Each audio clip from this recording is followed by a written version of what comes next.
Legenda Tanah Jawa.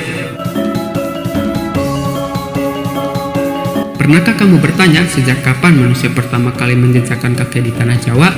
Siapa yang lebih dulu membangun peradaban di pulau ini jauh sebelum nama Majapahit, Mataram, bahkan sebelum candi-candi megah berdiri? Apakah benar Jawa menyimpan rahasia tentang kerajaan-kerajaan yang hilang tanpa jejak? Tentang ratu-ratu bijak yang memerintah dengan hukum kebenaran, atau tentang janji leluhur yang konon masih terpatri di setiap gunung dan sungai? Dari mana datangnya budaya Jawa yang penuh tata krama, simbol, dan makna spiritual mendalam? Mengapa hampir setiap batu, setiap desa, bahkan setiap nama tempat di Jawa seolah menyimpan kisah masa lalu yang tak pernah benar-benar padam? Bisa jadi sejarah yang kita kenal hari ini hanyalah sebagian kecil dari kisah yang sesungguhnya, karena banyak rahasia Tanah Jawa terkubur di balik kabut waktu.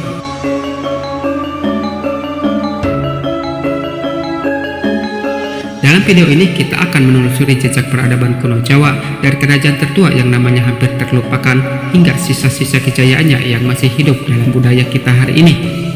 Sebuah perjalanan menembus waktu dari mitos menjadi sejarah, dari legenda menjadi kenyataan. Inilah Babat Tanah Jawa. Tetaplah bersama kami karena kisah ini akan mengubah cara pandangmu terhadap asal-usul Nusantara.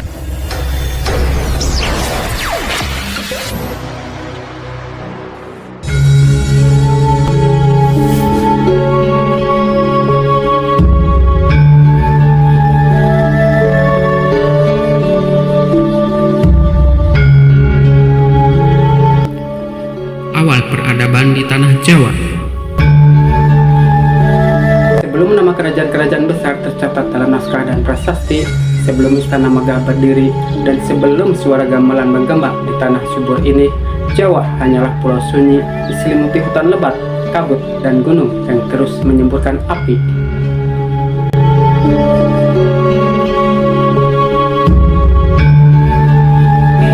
Namun, di balik kesunyian itu, manusia telah hidup di sini, jauh sebelum sejarah ditulis.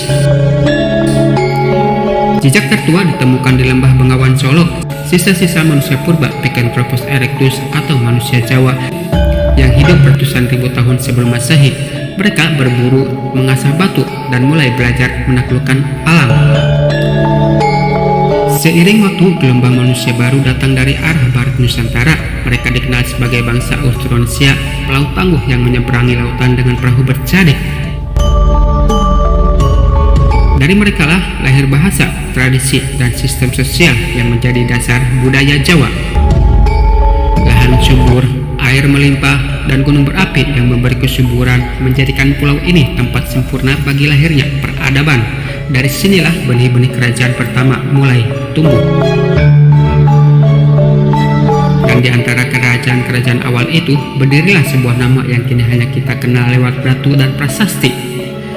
Tarumanagara, kerajaan tertua di Tanah Jawa yang menjadi saksi lahirnya sejarah Nusantara.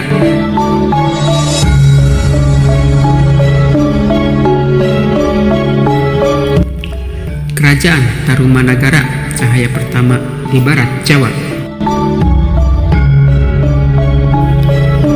Sekitar abad ke-4 Masehi, ketika sebagian besar wilayah Nusantara masih berupa hutan dan rawa, di barat Pulau Jawa mulai berdiri sebuah kerajaan besar yang menjadi cahaya pertama peradaban di tanah ini, namanya Tarumanagara.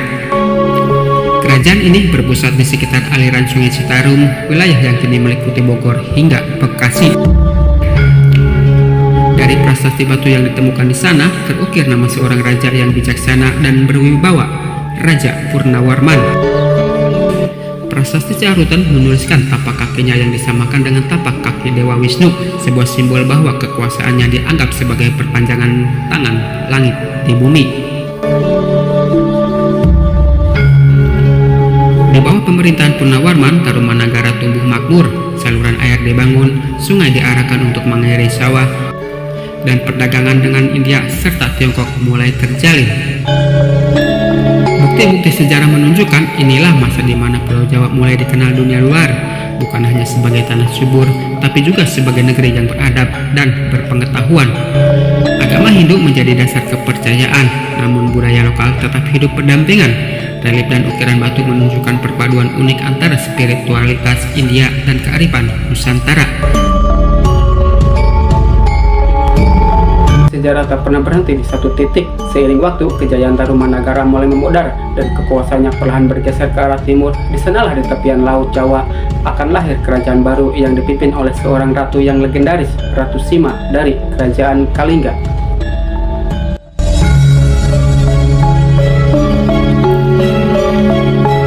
Kerajaan Kalingga, Ratu Sima, dan hukum kebenaran.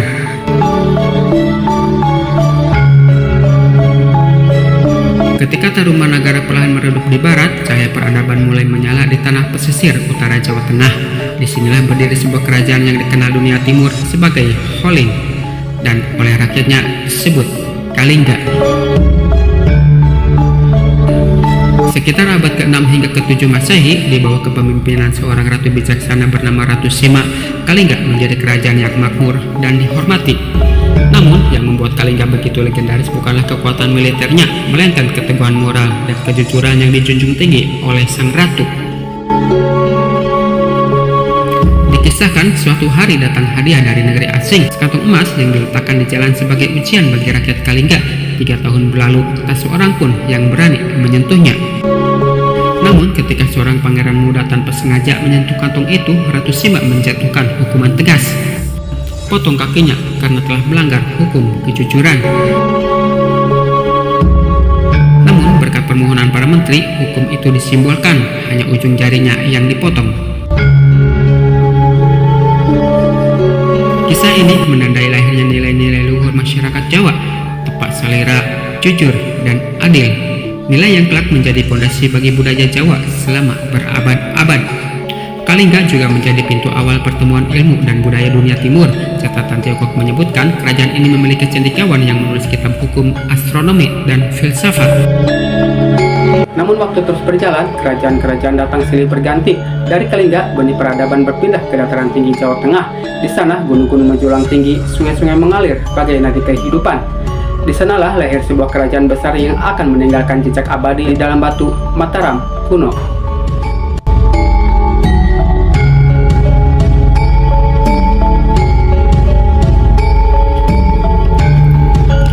Kerajaan Mataram kuno, harmoni langit dan bumi. Di jantung Pulau Jawa, di antara gunung-gunung yang menjulang, Merapi, Merbabu, dan Gunung Sumbing, berdiri sebuah kerajaan yang kelak menjadi lambang harmoni dan spiritualitas Jawa. Inilah Mataram kuno, kerajaan yang lahir pada abad ke-8 Masehi dan menjadi salah satu pusat kebudayaan terbesar di Asia Tenggara. Dari tanah yang subur dan udara yang sejuk, tumbuh dua dinasti besar yang hidup berdampingan, Sanjaya yang beraliran Hindu Siwa dan Shailendra yang menganut ajaran Buddha Mahayana.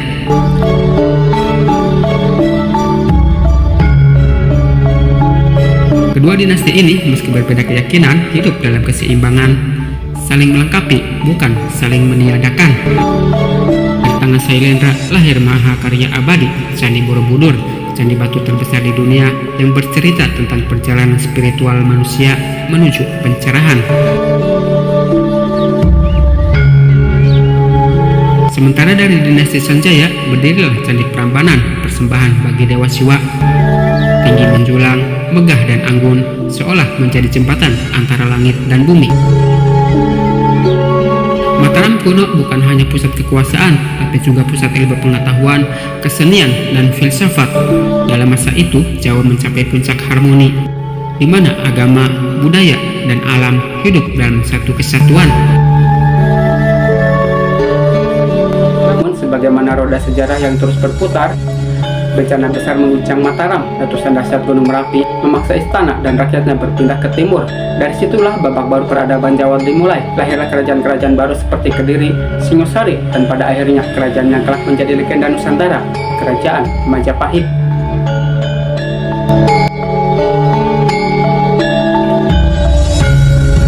Majapahit, puncak kejayaan Nusantara.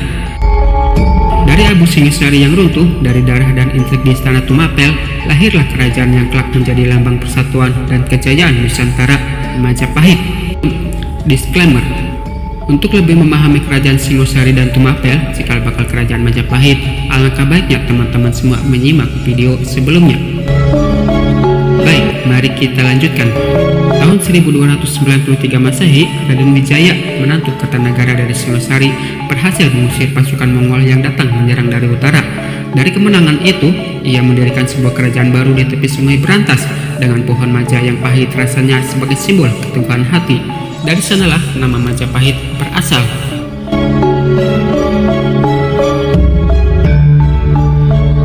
Majapahit tumbuh menjadi kekuatan besar di bawah pemerintahan Raja Hayam Wuruk dan tangan kanan yang melegenda Mahapati Gajah Mada. Dalam sidang agung kerajaan, Gajah Mada mengucapkan sumpah yang menggema sepanjang zaman. Saya tidak akan menikmati Palapa sebelum Nusantara bersatu di bawah Majapahit. Sumpah Palapa. Dari saat itulah armada laut Majapahit menjelajahi lautan, menaklukkan pulau demi pulau, menyatukan seluruh kepulauan Nusantara dari Sumatera hingga Maluku. Di masa ini peradaban Jawa mencapai puncak kebesaran, bahasa Kawi, seni ukir, sastra, arsitektur, dan hukum berkembang pesat. Kitab Nagara Kartagama karya Empu Prapanca menjadi catatan emas yang menegaskan bahwa Jawa telah menjadi pusat dunia maritim. Majapahit bukan hanya kerajaan, tapi simbol penyatuan budaya dan keyakinan, tempat Hindu, Buddha, dan kepercayaan lokal hidup berdampingan dalam satu harmoni Nusantara. Namun, seperti fajar yang tak selamanya bersinar, Majapahit pun akhirnya redup. Setelah wafatnya Hayam Wuruk, perebutan kekuasaan memecah istana. Perlahan, satu demi satu wilayah melepaskan diri. Hingga akhirnya pengaruh Islam yang datang dari pesisir utara Jawa membawa babak baru. Babak yang akan mengubah wajah tanah Jawa selamanya. Dari reruntuhan Majapahit lahirlah kerajaan-kerajaan Islam, Demak, Pajang, hingga Mataram Islam. Dan bersamaan dengan itu, lahirlah era baru yang memadukan keagungan masa lalu dengan cahaya wahyu dari langit.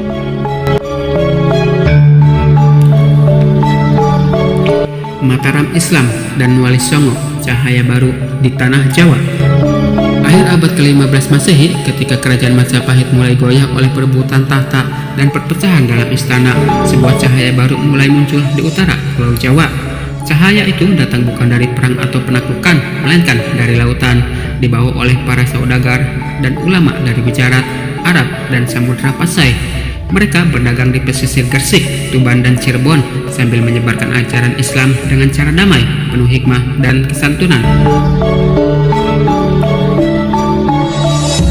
Dari abad ke-15 hingga ke-16 Masehi, dakwah mereka mulai diterima oleh masyarakat Jawa. Di antara para penyebar Islam inilah muncul 9 tokoh suci yang kelak dikenal sebagai Wali Songo, 9 wali penuntun tanah Jawa. Mereka hidup di masa yang berbeda, namun satu dalam misi. Sunan Ampel mendirikan pusat pendidikan Islam di Surabaya. Sunan Gresik dan Sunan Giri mengajarkan tauhid lewat ilmu dan seni. Sunan Kalijaga menyebarkan Islam melalui wayang dan tembang Jawa. Sementara Sunan Kudus dan Sunan Muria memadukan dakwah dengan arsitektur dan kesenian lokal. Sekitar tahun 1478 Masehi, Majapahit resmi runtuh. Namun dari reruntuhan itu bangkitlah kerajaan Islam pertama di tanah Jawa, Kesultanan Demak. Didirikan oleh Raden Patah, putra dari keturunan Majapahit, Demak menjadi simbol kelanjutan sejarah, jembatan antara masa Hindu-Buddha dengan era Islam. Pada awal abad ke-16, di bawah kepemimpinan Sultan Trenggono, Demak mencapai puncak kejayaan. Islam meluas di pesisir utara Jawa, Banten, hingga Palembang. Namun, setelah Trenggono wafat pada tahun 1546 Masehi, kekuasaan Demak melemah dan berpindah ke tangan Kesultanan Pajang yang didirikan oleh Jaka Tingkir, menantu Sultan Trenggono. Pajang menjadi penghubung antara Islam pesisir dan pedalaman Jawa. Dari sinilah muncul sosok besar yang telah mendirikan kerajaan baru di jantung Jawa, Panembahan Senopati. Pada tahun 1587 Masehi, Senopati mendirikan kerajaan Mataram Islam di wilayah Mentau yang kini dikenal sebagai Yogyakarta.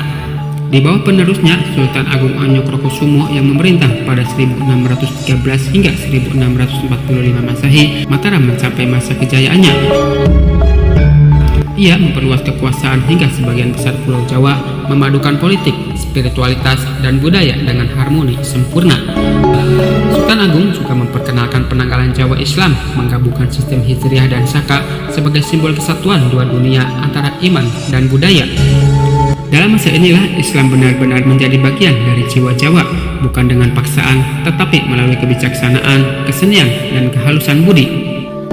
Dari pesisir hingga pedalaman, dari Demak hingga Mataram, Islam tumbuh menjadi napas baru bagi tanah Jawa, menyatukan iman dengan tradisi, menjadikan spiritualitas sebagai kekuatan bangsa. Dan hingga hari ini, gambar dakwah para wali masih terasa dalam gamelan, dalam tutur kata orang Jawa, karena cahaya yang mereka nyalakan.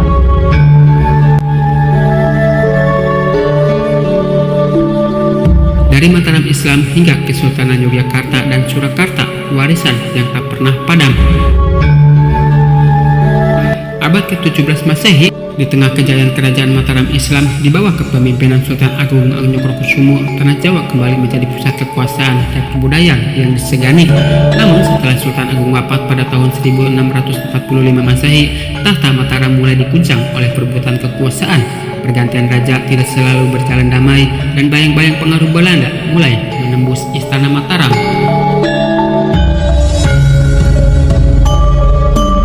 Pada masa Mangkurat I 1646 hingga 1677 Masehi, hubungan dengan VOC Belanda semakin rumit. Intrik politik, perlawanan rakyat, dan perang saudara membuat kekuatan Mataram melemah. Puncaknya terjadi saat Pangeran Trunojoyo dari Madura memimpin pemberontakan besar pada tahun 1674 Masehi. Setelah masa-masa kelam itu, kekuasaan berpindah pada Amangkurat II yang memindahkan pusat pemerintahan ke Kartasura dekat Surakarta. Nama Kartasura pun tidak bertahan lama. Pemberontakan besar pada tahun 1742 Masehi menghancurkan istana dan membuat Mataram terpecah belah. Dari reruntuhan itu muncul dua pusat kekuasaan baru, sebuah perpecahan yang kelak melahirkan dua kerajaan yang masih berdiri hingga sekarang. Tahun 1755 Masehi ditandatanganilah perjanjian Gayanti antara pihak Mataram dan VOC Belanda. Perjanjian ini secara resmi membagi Mataram menjadi dua wilayah kekuasaan.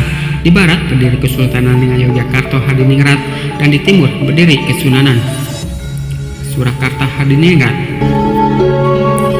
Pangeran Mangkubumi diangkat sebagai Sultan Hamengkubuwono I, sementara Pakubuwono III tetap memerintah di Surakarta. Dari sinilah dua dinasti besar Jawa modern lahir.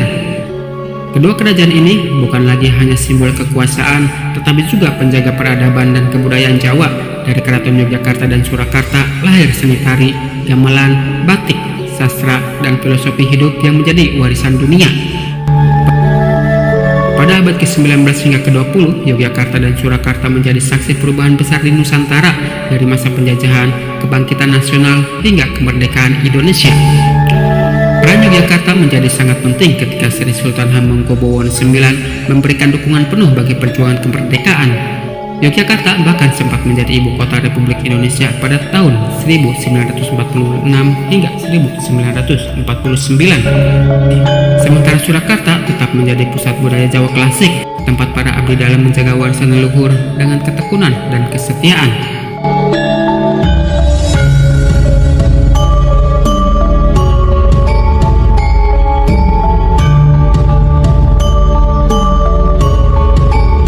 Kini, abad ke-21, kedua kesultanan ini masih berdiri bukan lagi sebagai kekuatan politik, tetapi sebagai penjaga jati diri bangsa. Keraton Yogyakarta dan Surakarta menjadi saksi hidup bahwa tanah Jawa bukan sekedar wilayah geografis, tetapi sebuah peradaban yang berlapis makna. Dari spiritualitas, seni, tata nilai, hingga filosofi kehidupan. Di antara dinding keraton, dalam irama gamelan dan langkah tari bedaya, masih bergetar jiwa leluhur yang membentuk karakter bangsa ini. Dan begitulah perjalanan panjang babat tanah Jawa, dari Tarumanagara di barat, Kalingga di utara, Mataram di tengah, hingga Yogyakarta dan Surakarta di masa kini, menjadi kisah abadi tentang bagaimana sebuah tanah melahirkan peradaban, dan peradaban itu menumbuhkan bangsa. Warisan yang tak pernah padam, jiwa dan tanah Jawa. Kini berabad-abad telah berlalu sejak suara genderang perang dan kidung raja bergema di tanah ini. Istana-istana megah mungkin telah runtuh, namun ruhnya atau ruh peradaban Jawa masih hidup di setiap hembusan angin, di antara sawah hijau, di balik tembang dan gamelan, dalam tutur halus orang-orangnya yang penuh tata krama dan kebijaksanaan. Tanah Jawa bukan sekedar tanah, ia adalah ibu peradaban, tempat nilai-nilai luhur seperti eling lan waspada, ngeceni sesame, dan rasa romansa tumbuh dari generasi ke generasi.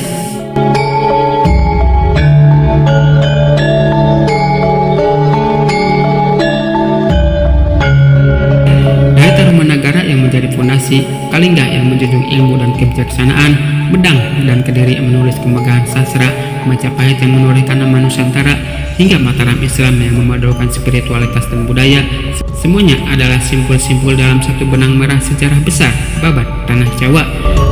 Dan kini ketika zaman terus berganti, tugas kita bukan sekedar mengagumi masa lalu, tapi memahami maknanya, agar nilai-nilai itu menjadi cahaya yang menentukan langkah kita di masa depan. Selama gamelan masih berbunyi, selama bahasa Jawa masih diucapkan dengan lembut, selama nilai kesantunan, kebijaksanaan, dan rasa hormat masih dijaga, maka tanah Jawa akan tetap hidup. Bukan di peta, tapi di dalam jiwa. Inilah warisan sejati, bukan hanya batu dan prasasti, melainkan cara kita memandang dunia dengan keseimbangan antara budi dan rasa. Karena sejatinya, babat tanah Jawa bukan hanya kisah masa lalu, tapi cermin yang memantul siapa kita hari ini dan siapa kita ingin menjadi esok nanti. Aku, kamu, dan seluruh anak bangsa adalah bagian dari kisah besar itu. Mari jaga, pelihara, dan hidupkan kembali warisan leluhur ini agar tanah Jawa tetap menjadi tanah yang berjiwa, tanah yang berbudaya, dan tanah yang abadi.